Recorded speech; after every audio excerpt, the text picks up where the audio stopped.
Radyo Pilipinas, Radyo Publiko. Radyo Pilipinas, Radyo Publiko.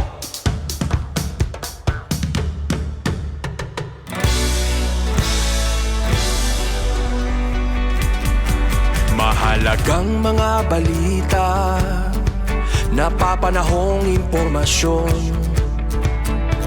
Kami ang inyong gabay pag may bagyo at sakuna. Serbisyo ng gobyerno kapag may nangangailangan. Mga proyekto ng Pangulo, damang-dama ang pagmamahal niya. Tulay ng mga hinaing, ang problema ng bayan ating lulutasin. Tulay sa himpapawid, tulay ng pagbabago. Radyo Pilipinas, Radyo Publiko. Ng bagong Pilipinas, Radyo Publiko. Radyo Pilipinas, Radyo Publiko. Ng bagong Pilipino.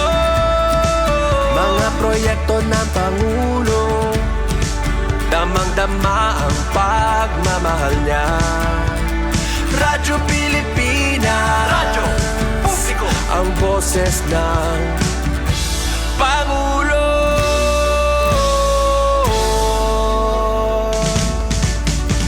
Karamay niyo kami, kahit malayo man kami nakakarating. OFW magsasaka, buhay ay iba't iba, san mang lugar ng bansa natin. Tulay ng mga hinaing, ang problema ng bayan ating lulutasin. Tulay sa himpapawid, tulay ng pagbabago. Radyo Pilipinas, Radyo Publiko. Ng bagong Pilipinas, Radyo Publiko. Radyo Pilipinas, Radyo Publiko. Ng bagong Pilipino. Mga proyekto ng Pangulo, damang-dama ang pagmamahal niya. Radyo Pilipinas, Radyo Publiko. Ang boses ng Pangulo. Radyo Publiko. Radyo Pilipinas, Radyo Publiko. Radyo Pilipinas.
Yes, mga igala, mayong adlaw kanatong tanan ug welcome diri sa atong panaguban sa atong tulumanong tambayan sa Radyo Pilipinas. Kauban ninyo Armando Feniquito, mga igala, no.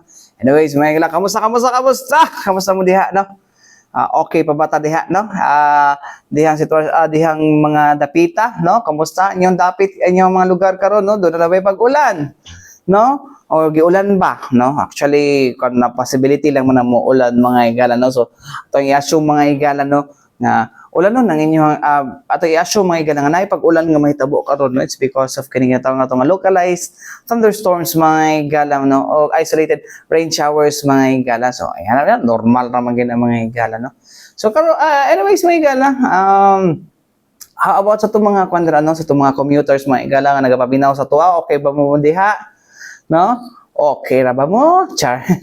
Anyways, mga igala, no, karong adlaw mga igala, no, atong hisgutan, no, actually, magdili kini siya ko, ano, medyo light lang sa takaron mga igala, no, nga, hisgutan, ano, para di kita maburyong mga igala sa ato ang mga ginahuna-una, no, kay daghan big mga balita, mga igala, nga, puro politika, puro negative, no, takapalo kung sa pagi tuuhan dili ta sa medyo kuno light mga igala kun asa mga igala no ang Japanese Film Festival mga igala or Japan Film Festival tama ba ko morang kada na usab no sa SM City Davao mga igala no karong February 21 mga igala kun asa naa ang mga kuno mga naglahi nga Japanese films mga igala no nga i-showcase mga igala sa mga festival mga igala. Actually mga igala, daghan man ni sila mga igala kanang kuno mga gani daghan ni sila mga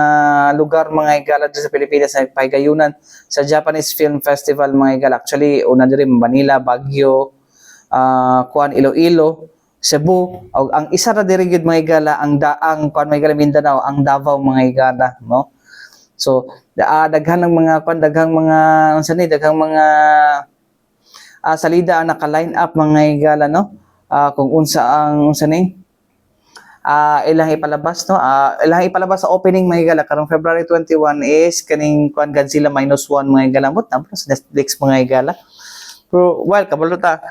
Godzilla is very classic na siya mga igala no. It's one of the classic films, Japanese films mga igala. Sa gidak-an naton daghan pud og version sa Godzilla ang nigawas no. So kani siya siguro no part sa tradisyon sa Japanese film may igala nagit si Godzilla mga igala no. Anyways mga igala dito maglangan ato paminawon og sayron mga igala unsa ang nakalatag sa Japanese Film Festival mga igala pinaagi sa ilahang festival ilahang Japanese Film Festival Davao City Coordinator mga igala nga si Angeli Chi. Paminaw na to. Japan Film Fest 2025 has been in the country I was launched in 1997. So I grew up also watching, it was, before it was known as Egasai, and then it was renamed to Japan Film Fest Festival in recent years. This year, last year was really a really successful run. Like 2024 was in the entire global Japan Film Festival around the world, Philippines ranked the highest in attendance. So most cinemas here in the Philippines from Iloilo, Cebu, Davao, Cebu, Manila had almost full and sometimes full house cinemas, and I think SMCT Davao was happy to really see lines of audiences of all ages lining up for the films last year, and we hope to see the same thing this year with this year's incredible lineup of films. Co-produced and also solely produced by Japanese productions. And we have as our headliner film is the Academy Award winner for Best Visual Effects in 2023, Godzilla -1. I don't think this was shown in the theaters this year, was it? Netflix. It's on Netflix, but it's different watching a Godzilla film on the big screen. Of course, it's Godzilla, and we have a long history of Godzilla film, the film franchise, diba? And we're fortunate to have Japan Film Festival really get this film Oscar winner to be part of the 12 films of Japan Film Fest 2025. So we're opening with Godzilla -1 on February 21. That's an invitation-only event, which of course the media you're all invited to attend. You just need to show your media IDs. And then that will be at 6, we will open the gates at Cinema 3, 6 p.m. And then the opening program will be from 6:30 to 7 p.m. At 7 p.m., we will screen Godzilla -1, okay? And the rest of the screenings is, of course, again, for free. So February 2022 to March 2, That will be, those days will be for free screenings, but this year the difference is we also have an e-ticketing system, Ticket to Me, because last year the assessment was, I think a lot of people came to the cinemas, and then naubusan sila ng seat. So we also want people to buy, not buy, but actually book tickets in advance through Ticket to Me. There's just an convenience fee of 35 pesos, but otherwise it's not the ticket, the movie ticket cost. It's just a convenience fee for Ticket to Me. But if you're not able to buy, not able to book a ticket or tickets, because you're allowed per email is allowed 2 tickets through Ticket to Me. You can also just come and line up at Cinema 3. Outside of Cinema 3, the walk-ins are of course very much welcome. So Japan Film Festival continues to be an audience-centric film festival. The rule is we will allow audiences, yung walk-ins na nakalinya 10 minutes after the screening, but we will also see if not enough online tickets, kasi yun yung priority, we will also allow audiences before the start of the screening. So very we'll be in tune with the crowd also. We really want a lot of people actually want full houses for this year also, for all the films, for all the amazing films that we have lined up. So aside from Godzilla -1, we also have films, anime films. If you grew up with Dragon Ball Z, yes, we have Sandland, which an anime film, which is actually a series, and then we have an OVA, I think. 2023, this is by Akira Toriyama, the creator of Dragon Ball Z. So he died a while ago, and then this is part of his yung masterworks niya, Sandland, and this is also limited screening here. So this is the first time we'll be JFF will also be screening Sandland here for this film festival. And then we also have Haikyuu, the dumpster battle. So yung mga current generation of anime fans will be familiar with Haikyuu. It's a sports anime. Last year, the most successful sports anime that was screened was the first Slam Dunk. It was full house, and the theater was so loud because of the audience cheering during the game. It was a game, story of a game of the Shohoku team versus their first opponent in basketball. So we also have, other than this current anime, we also have the iconic Akira.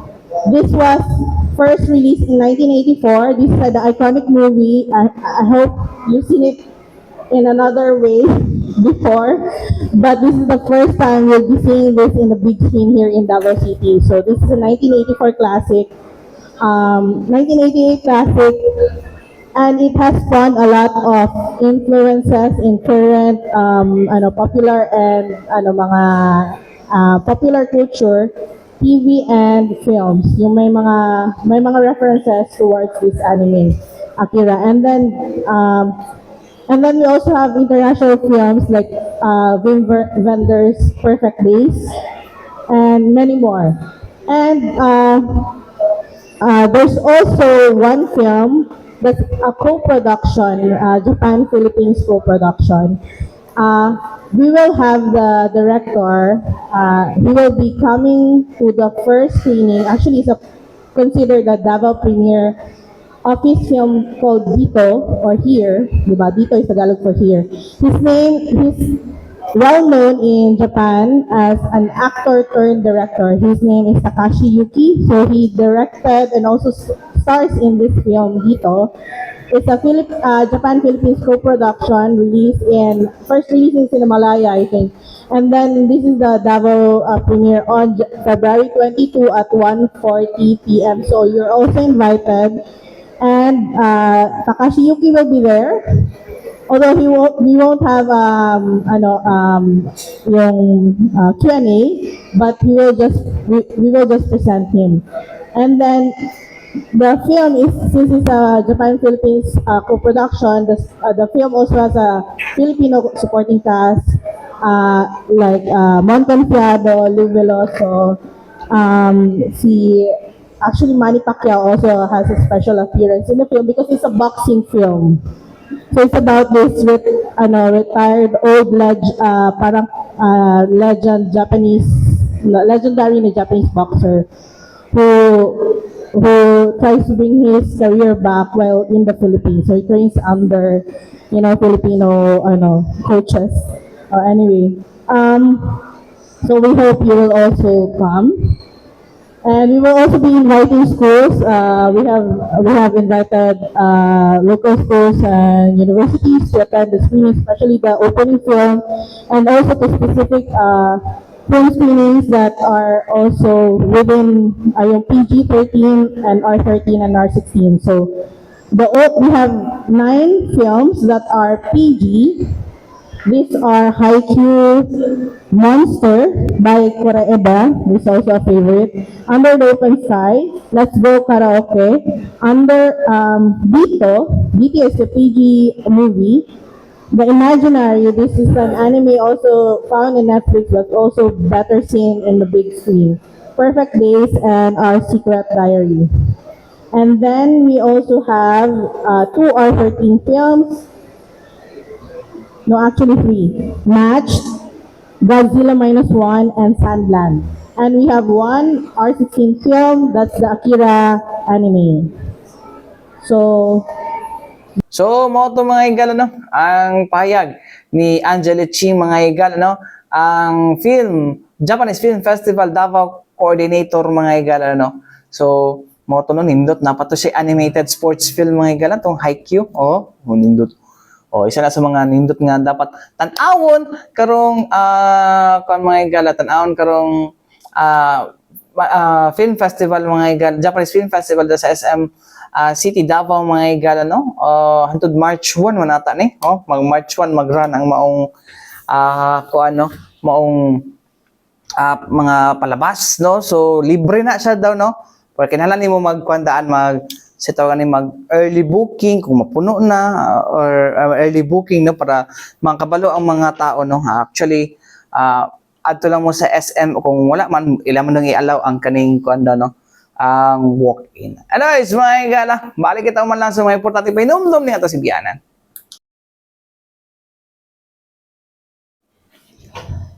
Balik kita, mga higala, din sa ito panaguban sa tutulumanong tambayan sa Radyo Pilipinas. Kauban ninyo Armando Feniquito, mga higala. Yes, mga higala, dito sa medyo seryoso tang part, mga higala, no.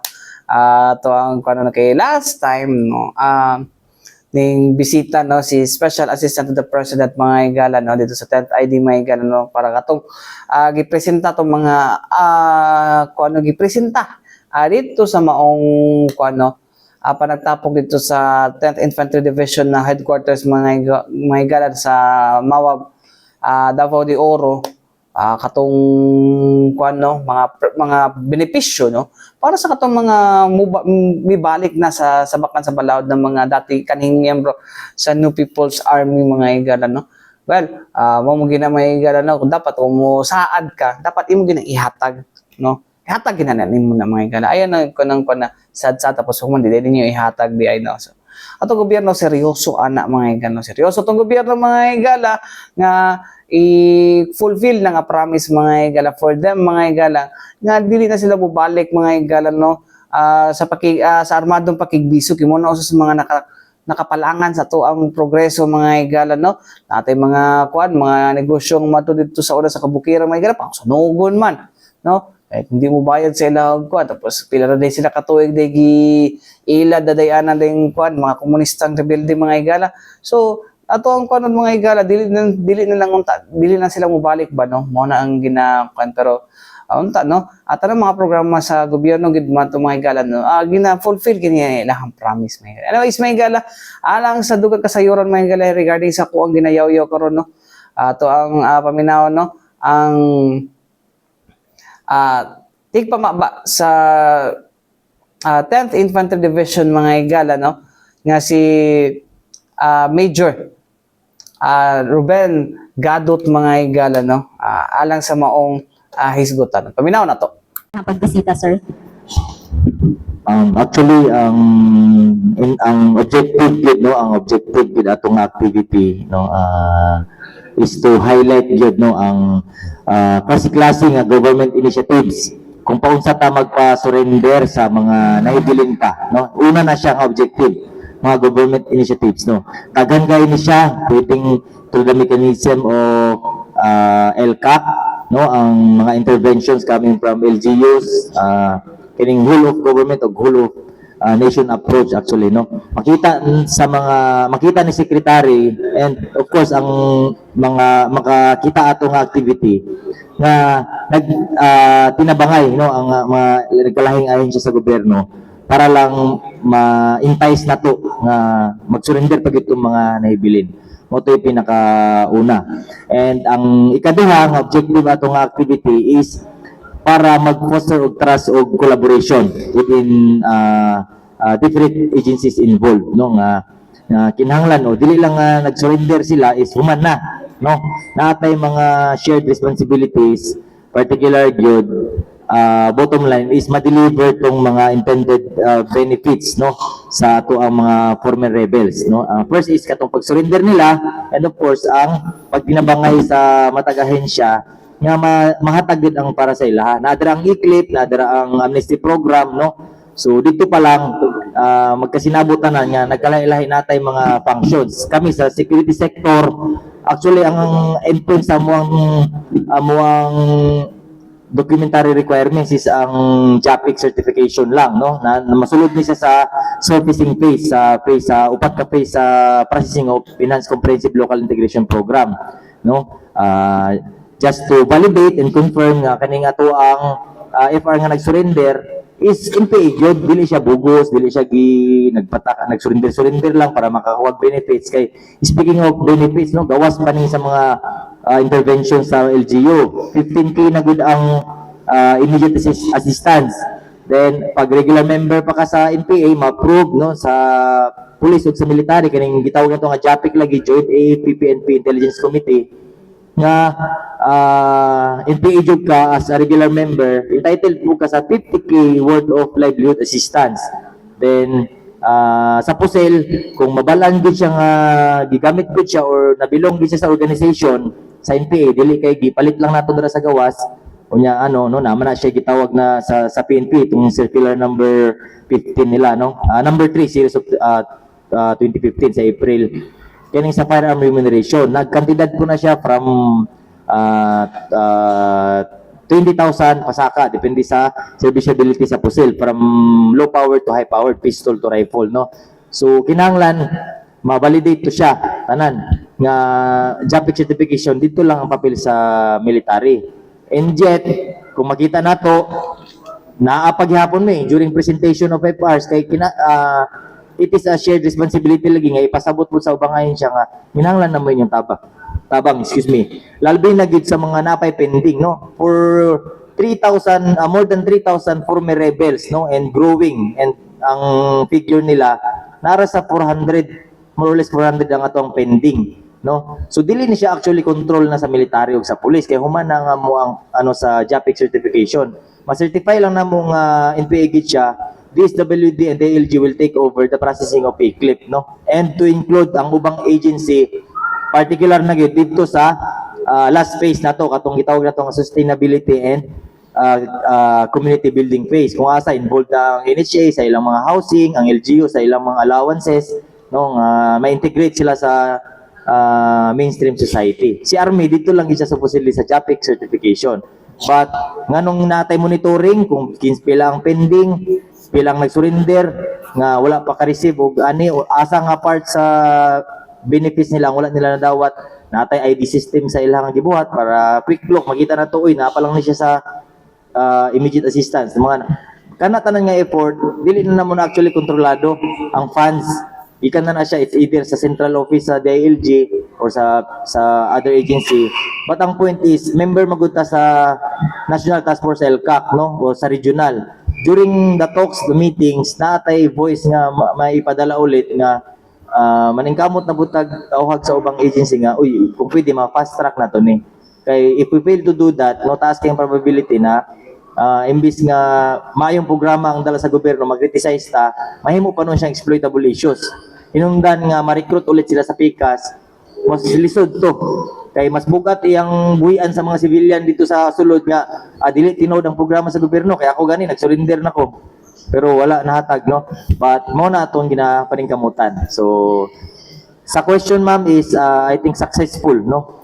We believe na successful ang activity with respect to that particular objectives, no? Nga na-highlight na to ang government initiatives sa pagpasurrender sa ila o nakapag foster ta og environment kung asa na i-trust o collaboration sa bawat ahensya, no?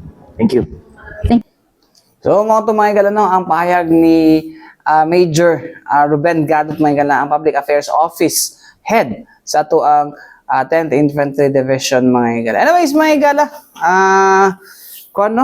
nindot po ito nga nga ipakihatag na itong kaning mga programa na ay katong mga benepisyo, no, nga gitagana sila, no, ubos mga bala sa balaod mga higala, no, o kanang gitakda sa gobyerno mga higala.